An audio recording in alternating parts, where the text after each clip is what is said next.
Okay, hey, I want to talk about this.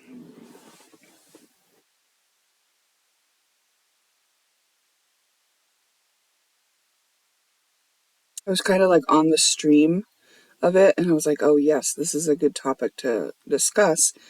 And then in the process of like getting ready to sit down, I was making myself a coffee, and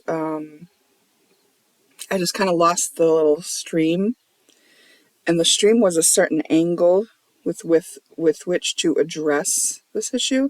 So I'm just gonna try to get it back by starting to talk. So if it feels a little bit choppy in the beginning, just bear with, okay? This is a good thing to talk about. This is a good thing to understand. I like understanding this. Okay. So I am gonna share some information about myself and my journey as well throughout this process, but I'm not gonna fill in the whole entire story or all the blanks, okay? Because this is a whole lifetime that I'm living here. And this particular topic that I'm going to be mentioning, it has served more purposes than the one I'm going to talk about with it. And it will serve more purposes than the one I'm going to talk about with it. This is just a portion of it. So I have this soul contract, which has served as a really juicy, big, full of spiritual reflections for me. By looking at the relating between myself and another person. And it was always meant to be this way. I was led into the situation and so on and so forth. So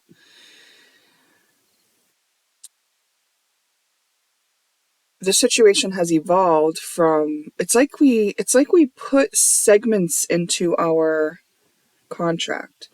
We've renegotiated it. Okay, so the same relationship with the same person has served many different purposes for me in this lifetime. One was activating my wounds. One was doing some shadow work of the mirror that I saw. One was doing shadow work on the projections that I saw. One was doing shadow work on how I felt in response to and expectations about life and where my biases were and my tendency to hold on to expectations and being attached to the outcome. All of that was addressed through the segments. Oh, also a major one was being able to perceive subtle deceptions and also illusory. Is that how you pronounce that word? Illusionary deceptions. Also self-delusions. Okay. So I've been kind of practicing on all of those topics, right? A lot of them I was already good at. I had the tools going in, and that got me to these more subtle realms of perceiving deception. Very subtle, like I'm talking about the deception put forth by like skilled magicians. You know what I mean? That's what I've been being schooled on. So this isn't, I don't think, an everyday situation, but if you were brought to this video, then maybe you have been dealing with something like this, or something, or this feels resonant to you, or something valuable for you. So that's why I want to share. Okay, so I was kind of, every once in a while, I'll find a reader who can tap into the energy for me on YouTube through a lot of it was just through general messages, not really pick a cards, but sometimes through pick a cards. But mostly it's readers that will just give general messages, and it's now and then. I haven't been fully guided on this, but that's part of it too, is learning to trust myself and learning to build my confidence. And it's like cutting my teeth on a lot of different topics through this one contract I have in this lifetime. It's a major contract. So I was watching a reading about this contract, and we're at the stage in this contract where this person is like pretty much exposed for how they're sort of like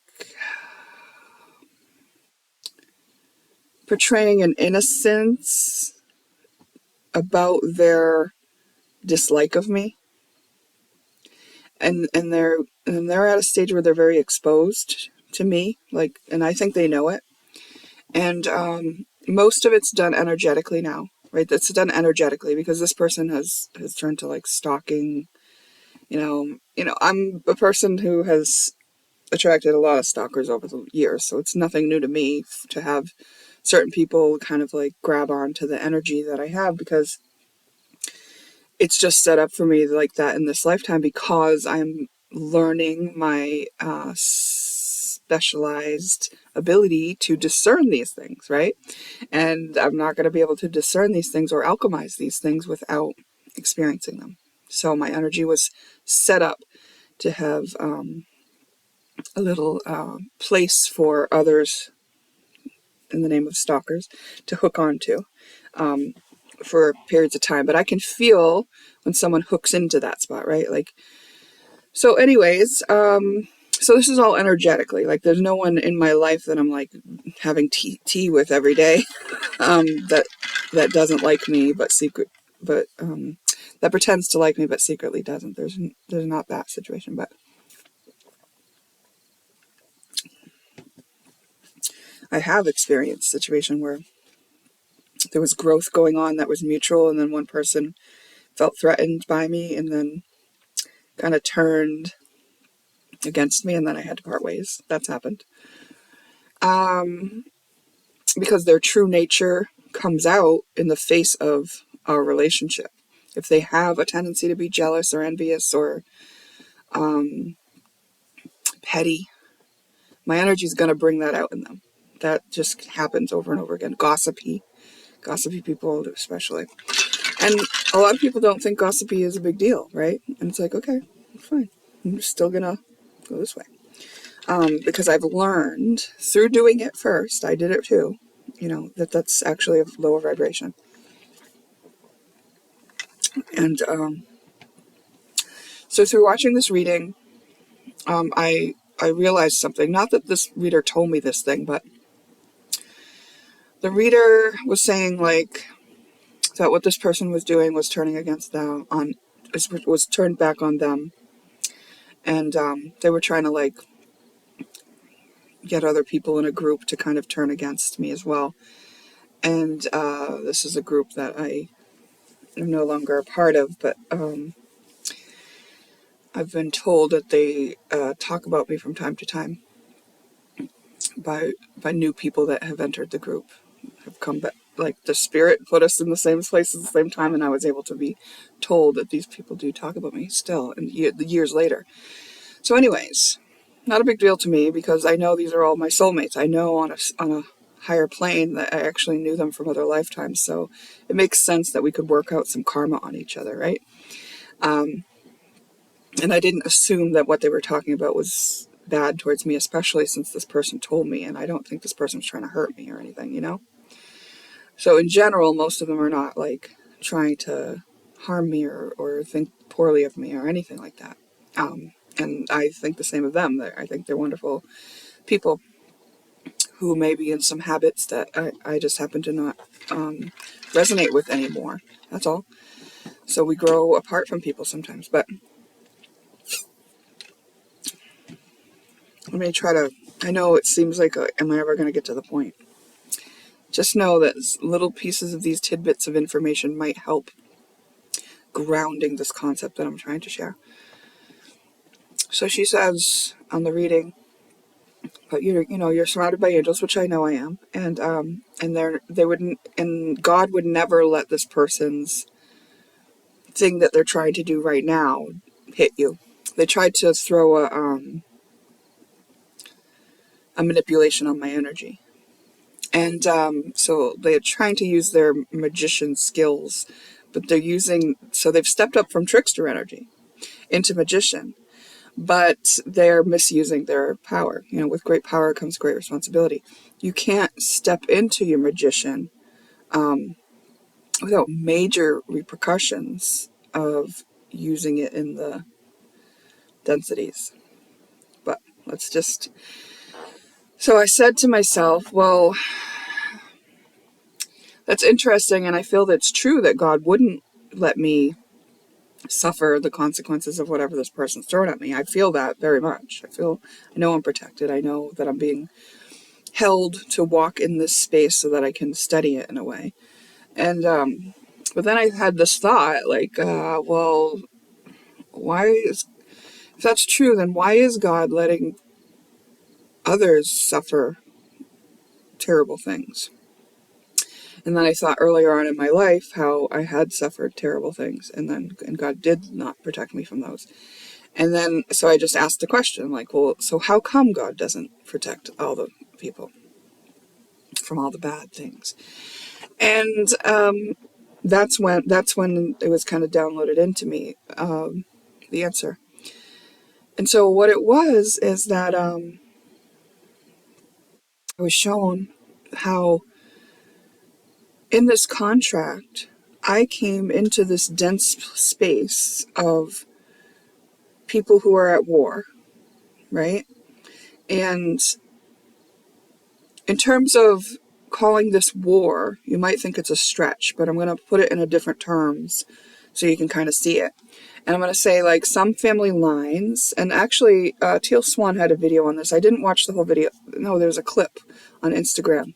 And I saw her talk about how there's the shadow of some, like, poor families, families that grew up in poverty. Some of the criteria for being liked in that family is to remain in poverty because they have like this sometimes unspoken, but sometimes overtly spoken judgment against wealthy people, right? They project on they're selfish, they're greedy, and so it's like a war within their own selves about poverty versus wealth. Okay. So this is in ancestral lines, right? Okay. So that's what I mean. That's an example of the war that I mean. So I'm talking about me and another person. Now here I am expressing certain traits, in my life as I'm living life. And here's this person expressing certain traits. And then we come from families that have told us certain ways to think and feel about people who express different traits than us, right? So my family might have said something like, the people who try to take you down and hurt you, they're really bad. And those are mean people, and you have to get away. And so that puts me in the victim state, right? And maybe his family has some sort of belief about how people who are sensitive and nice to everybody, they're just weak. And they're so weak that they're the most of the problems in this world, and we end up having to support them because they end up on welfare because they won't fight for themselves or take what they need from life. They're just too weak. And so we judge those people, right? So just imagine this, right? And so his family line has given him this judgment against a certain type of people, which he sees as me as. Slow down on my words. Sorry about this. I'm going to say that again without the flubbergasting. His family line has fed him a belief about the type of person he perceives me as, and that I am weak, lesser, I shouldn't have any successes because whatever. That's not the box that I'm in his view. Because of my methods, right? Because he's got a family line that's trying to justify their methods of winning at all costs. And if someone who's not doing that method, who's actually winning by being kind, wins, then that completely rips the foundation out of the way that family line's been living. And one thing that happens when people realize that they've been living under a lie is sometimes they attack the thing that is showing them that it's a lie instead of humbling themselves and dealing with it on the real terms. Okay, that happens a lot. Yeah, I've done that myself. and this is a whole other example, but I'm going to avoid getting sidetracked on this story now. So from my side of this, I'm coming from a family where when people attack us and are mean to us and try to take us down or express jealousy or envy, then we are being victimized, and poor us. Poor us. Even when we have good intentions, we can't get ahead, kind of like some sort of like victimized stance, right? And there is something virtuous sold to us, especially in the Bible, about being victims. Like it's like this state of being where it's like, the victim is caretaked and they're not seen as the bad guy. You know what I mean? So there's some of that stuff kind of tangled in. So here we are in these two family lines, me and this soul contract that I have. And when we look at any type of relationships, they're always when you're on a spiritual mission, it's always for the purpose of alchemizing dense programs. And a lot of us are doing it from the family line because here we are on Earth going through this evolution. We're looking to live another way. So what needed to happen was someone from my family line needed to step up and alchemize the role of being a victim. Meaning, I had to take any energetic abuse, any gossip, any attacks on my reputation, any undermining, any thievery of energy, any energy vampirism, any repetitive assaults energetically, any deception, any manipulation and coercion and foolery. I had to take all that on the chin and not fall into anger, victimhood, revenge. I had to bring myself to the high road on all of those experiences, all of them, each one of them. And that meant balancing out the energy. And that meant acknowledging how I felt about it, validating why I feel that way. So if I felt like a victim, I validated that for myself. Why does it feel like it? Well, I can make sense out of that.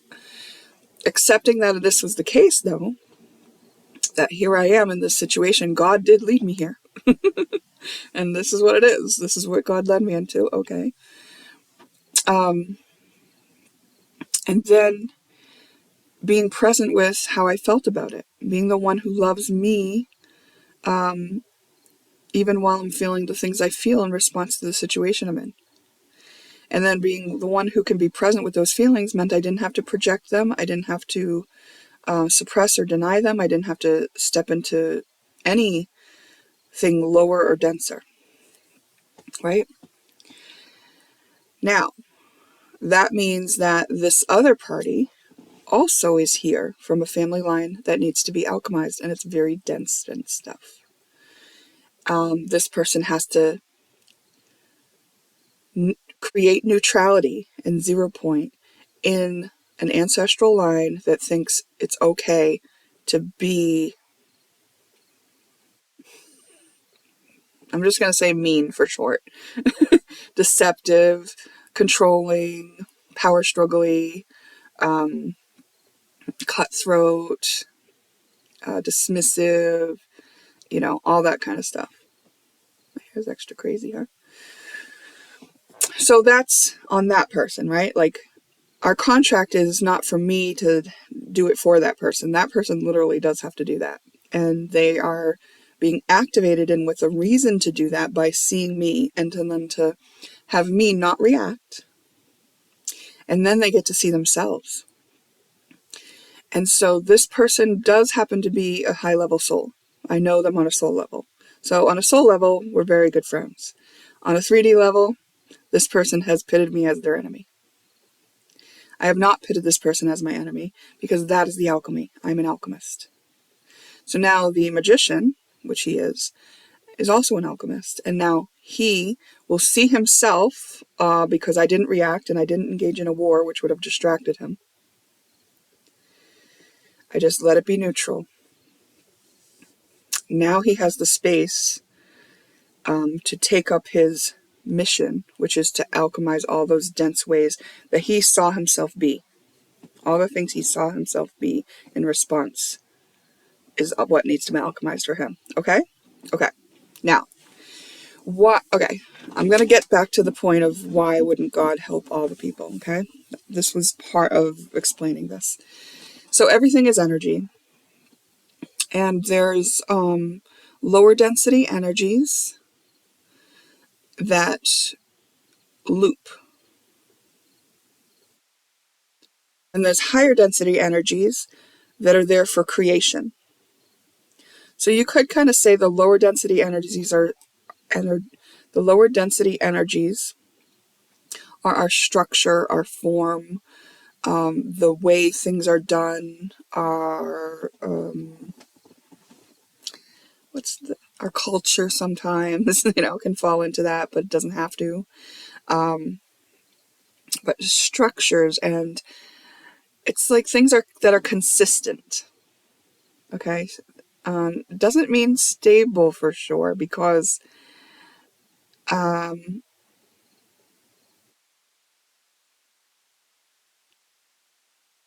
there's always room for chaos to come along and destabilize anything in that realm. But that's true for the upper realms too. Okay, we'll get away from that point. So here's the thing. All those lower density things below pride, everything that pride keeps you under, can loop around, and it's kind of like a predictable way of being and acting, right? And these are the loops of coping mechanisms, defense mechanisms, beliefs, habits, behaviors, feelings that are less comfortable. Let me say that, right? You can also call this devil energy. Now, when I say devil energy, I'm not saying that the devil is in opposition to God and like these are two guys that are at war, okay? Because that's not actually how I see it. When I refer to God, I'm talking about the energy of all creation. That includes the devil. Like God, and then like, because we're here on earth, experiencing life through contrast, everything that's light, there's something dark here too, So the devil is holding the space for that stuff that we experience that doesn't feel as good. And that it's beneficial to experience, but sucks to be stuck in. It's like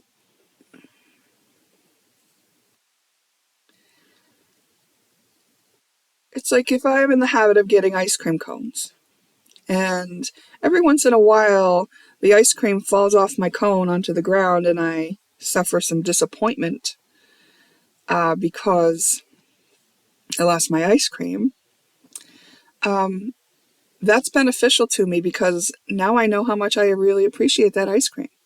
Now I know that I might want to be more careful, or maybe I'll get in a dish next time, right? I've learned something that helps me by the contrast of knowing what I do want by knowing what I don't want, okay? So here it's important to have that lower density energy. But say I got this ice cream and it flopped off the cone onto the ground and I was disappointed, and I just stayed disappointed at life. And I just said, ugh, life sucks. Life's so disappointing. All that happens is my good favorite food is just flopped onto the floor. I can do nothing about it. It's not even worth dealing with life now, because it's not even worth getting another ice cream cone ever, because that could always happen. I could always have my disappointment come up. I could always have my happiness taken away, right? So see, if I got stuck in that lower density energy, now life looks a lot different, right? Now I'm in a different vibration than I would be if I just used it for the information that it was and the experience that it was. If I instead get stuck on that moment of disappointment and then they make that my anthem for life, now that's going to repeat because I've stuck it into myself and I've claimed it as mine. I didn't let it pass through. I claimed it as mine. And now when I go through life, I'm going to line up with a lot of other reasons to be disappointed. Because I'm holding on to disappointment in my energy body as a thing that I still want to learn about. As a thing I have not alchemized.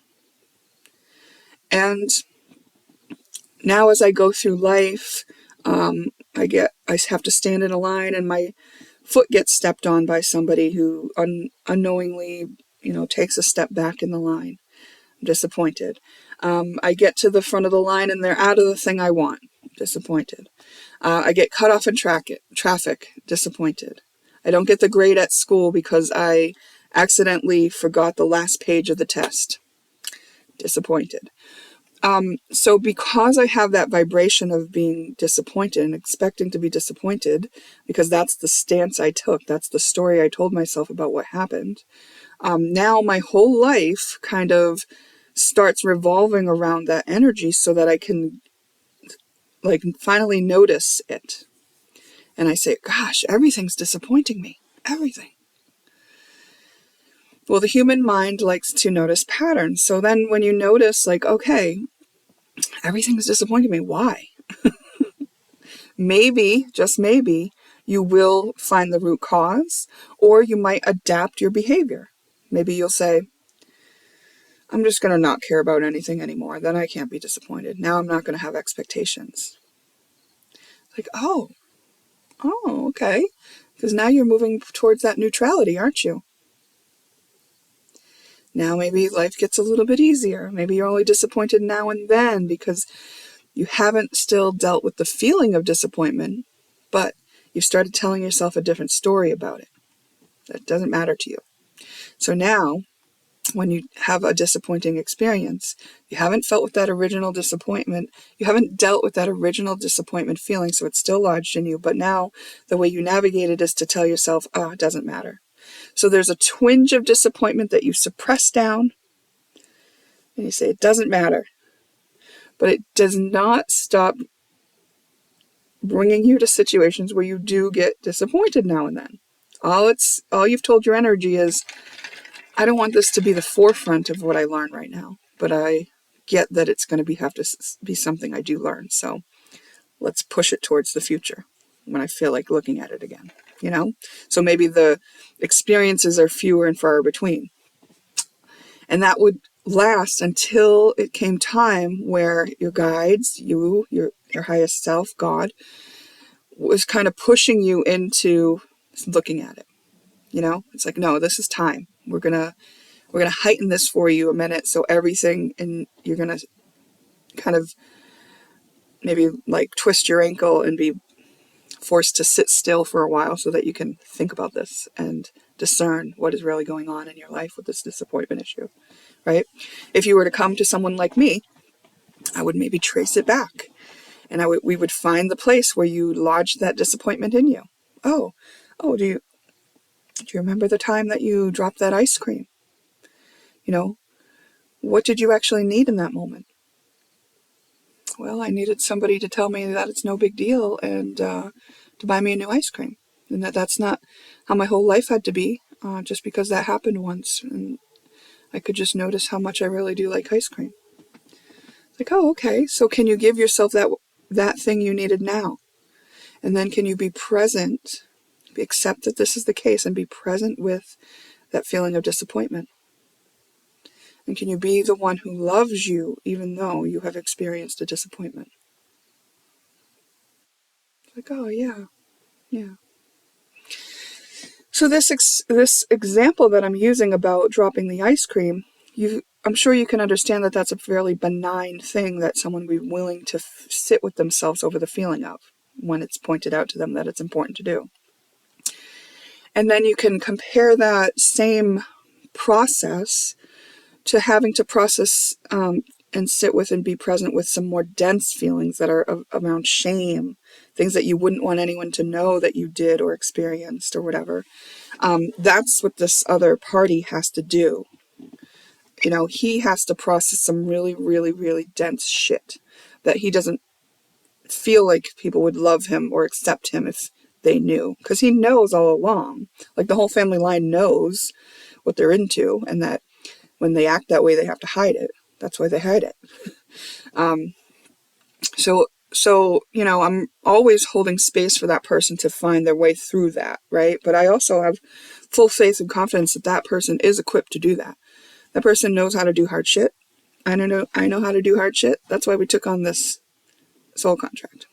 So what I want to say about that is that because I've come into the space of neutrality and I've not anchored myself into devil energy, that's why God won't allow those things to come at me.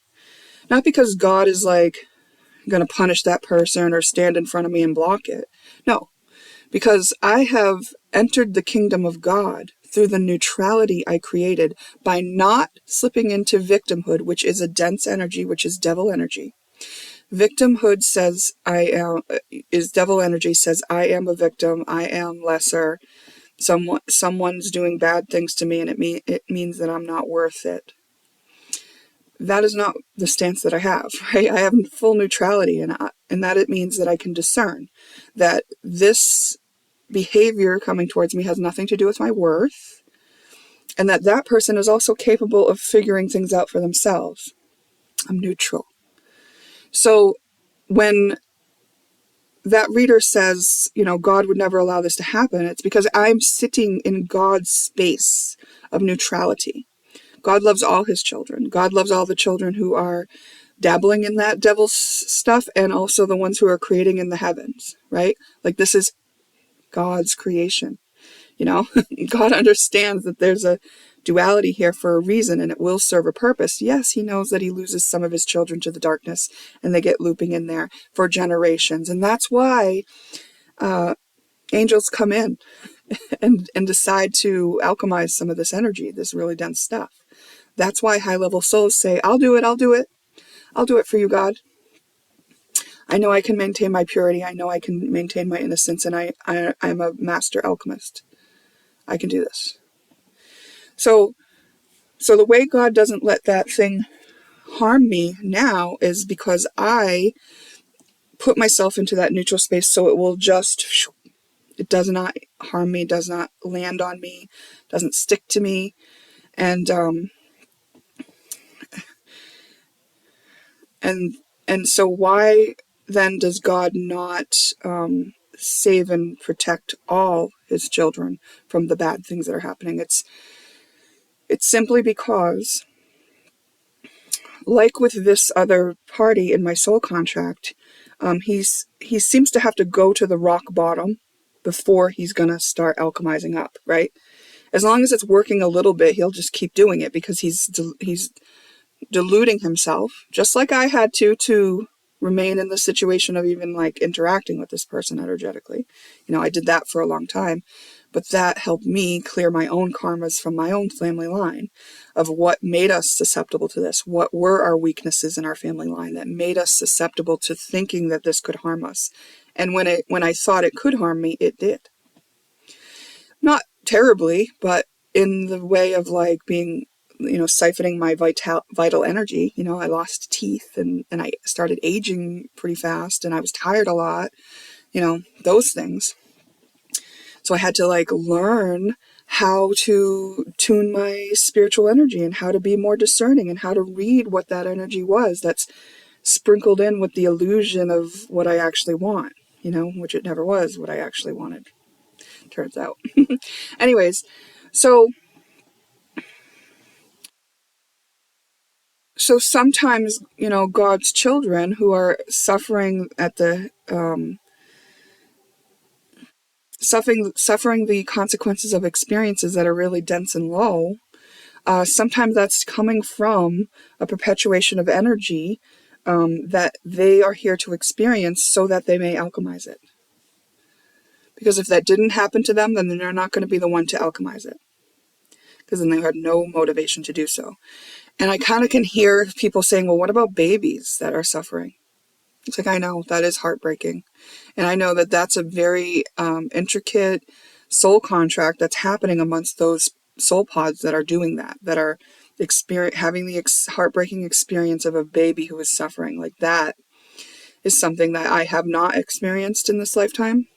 So I can't speak to the specific lessons that are being learned on that. But if I were to ask and see, I would kind of say, like, okay, so sacrifice would be one of the things that people are learning or alchemizing from and through. Heartbreak, sometimes when someone has a soul contract to actually pass away from our life, when we're so connected to them, it's actually a way for us to be broken open, like our heart chakra open again. So when your heart chakra is closed, that's when you're in the lower density energies, the devil energies. When your heart chakra is open, you're in the upper level energies, and now you're a free creator, conscious creator here on earth, So you can see that you're now free of all the programming, and you can kind of be more creative with what you're going to live out. And this is how we expand and grow and learn as a humanity, right? We've kind of like learned a lot of what we needed to learn in the lower densities. So it's not that they're ever going to go away. Like, anyone could dip into those old loops because they're infinite. But basically, most of the people are catching on to the realization that they can rise above them. And more people will, as more and more people will, right? The 100th monkey effect. And so even though they would be there, most people wouldn't be like using them, because most people would be pulled up into the place of neutrality on them so that they can live above them. Like, that's what the evolution is. Evolution of our consciousness, of knowing that we are not limited by those dense energies, and being able to alchemize what's in ourself, to put ourselves in the neutrality, to gain access to the free creation. So I understand that, sometimes it might mean, you might feel like, well, why is God letting me suffer this? I don't want this. This isn't fair. I know it's a sensitive topic, and I know it might be hard to hear, but can you hear how you're in a victimized state of mind, and your victimized state of mind needs your acknowledgement, validation, like why you feel that way. You got to validate you. God's not going to come down and tell you why it's valid. You got to validate it for you, and why you feel that way, why you feel it's not fair, right? Accept that this is the case. Now you're accepting that I am in a situation that I do not think is fair. Okay, so once you've accepted it, now you're getting close here to be neutral, right? You're at least accepting that what you're experiencing is the experience you're having. You're not trying to fight it off and say it doesn't exist or it shouldn't exist. And now you're going to allow yourself to feel what it feels like to feel left behind, like something's not fair, like disappointed, like stuck maybe, losing. Whatever that is, you be present with the feeling. Now, once you have done all that for the stance that you've been in and the perspective you've been experiencing, now you're kind of at this neutral space. And from this neutral space, you might even notice that there's another point of view. You might even notice that the whole is Mercury in retrograde or what? You might even notice that the whole reason that you came to Earth was so that you could pioneer a new solution for the issue of things being unfair. Maybe you're like a star Libra or something, right? Maybe you're going to put a program into the ethers and into the population that makes sure that no one gets stuck in thinking that life is unfair, that they always are able to grow through that they're always able to see how that benefits them too. And maybe then you kind of feel like, oh gosh, I never would have done this if I hadn't had that experience first. And And I kind of feel like there might be these questions or thoughts about like, well, why would we even just come to see what suffering's like? It's about knowing ourselves fully. It's about learning. It's like you literally could never appreciate what it is to be pure-hearted, open-hearted, loving, caring without experiencing what it was to be not that. And if you just lived your whole life in some angelic state of never having anyone push you or never going without or never being disappointed, can you see how that would cut out a lot of the like richness of life and what it would be to appreciate where you are when you're there? You know, it's like Bruce Lipton said this once when he was talking about his question to the universe when he realized how it worked was, well, why would we come into human bodies? And it was shown to him how because the human body, this vessel, it has all these senses, and so you're experiencing life very different. The touch, the taste, the smell. As a spirit, you're not having those senses, right? Maybe you're all knowing, you're hugely aware, but you're not having the sensation of an orgasm. You're not having the sensation of biting into chocolate cake, you know? And I have popped out of my body in this lifetime. And you know what it was? Sepia tones. That's what I saw everything as, sepia tones. And when I came back into my body, I was writing on my journal to document this experience. And one of the things I wrote was, wow, everything is so vibrant being back in my body. Even the color of this blue ink is so exquisite. And then later I read my journal and it was written in black ink. So just the experience of freshly in my body, everything was so bright. And my heart was completely open in that moment. I had no resistance. So I was experiencing the full spectrum of things for those moments, which we have the ability to do when we haven't suppressed and cut ourselves off from and veiled and coped with a bunch of things that were seemingly overwhelming at the times that we decided to do that. You know what I mean? Or were passed along to us as a family inheritance. A way of perceiving that is a family inheritance can dull out the way that you see life.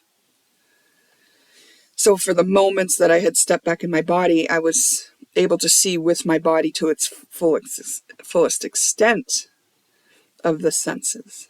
And that was a cool experience because it made me understand what Bruce Lipton was talking about and why we would come into life with bodies as just like another way to kind of like, it's like everything exists already.